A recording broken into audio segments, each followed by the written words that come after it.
On this podcast, we talk about the books, both old and new, that are worth putting on your to-be-read list. I'll include the back cover synopsis, content warnings, as well as my pro and con list.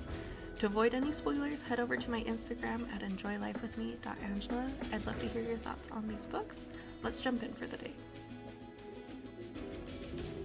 Today we're going to be talking about Undercurrents by Traci Abramson, which is the first book in the Undercurrents series.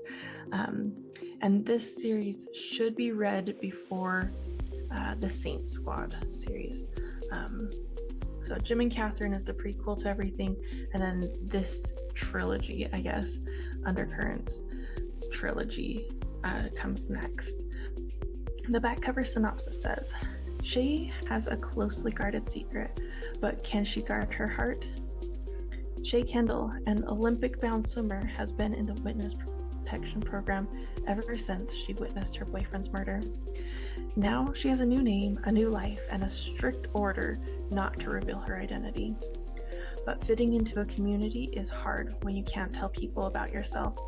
When she learns that one of her new friends, Matt Whitmore, is LDS, she can't even tell him that she's a Mormon too.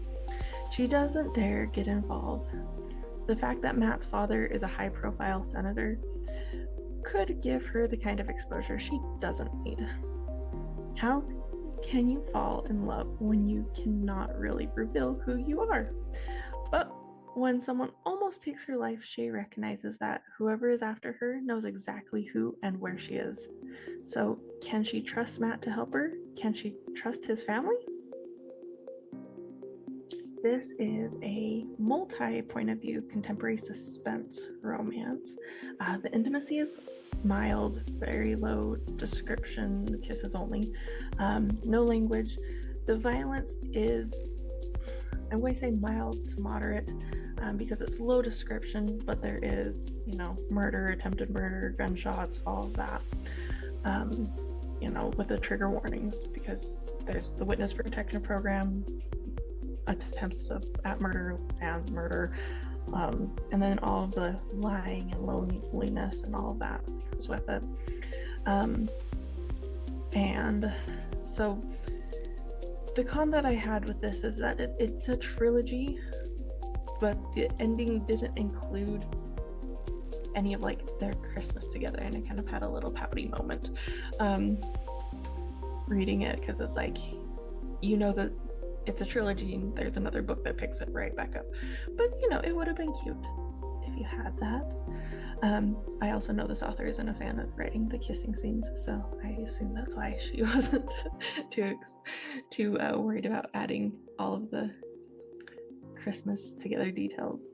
On the pro side is reading this after reading Jim and Catherine's book.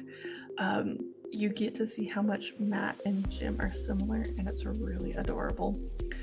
And also, this has elements of the faith journey.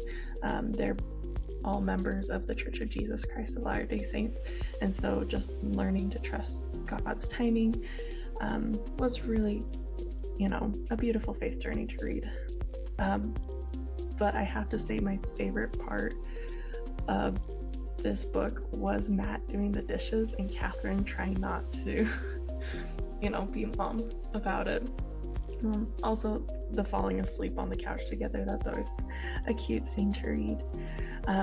So I'm curious if you've read any of Traci's books before, because this is my fourth time, I believe, reading through this series of Traci's books, and it's just wonderful every time. I love them, and so I'm curious if you have.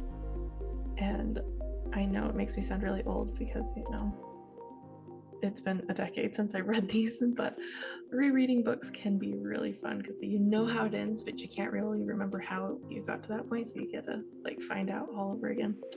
Anyways, I will talk to you guys soon. I'd love to hear from you.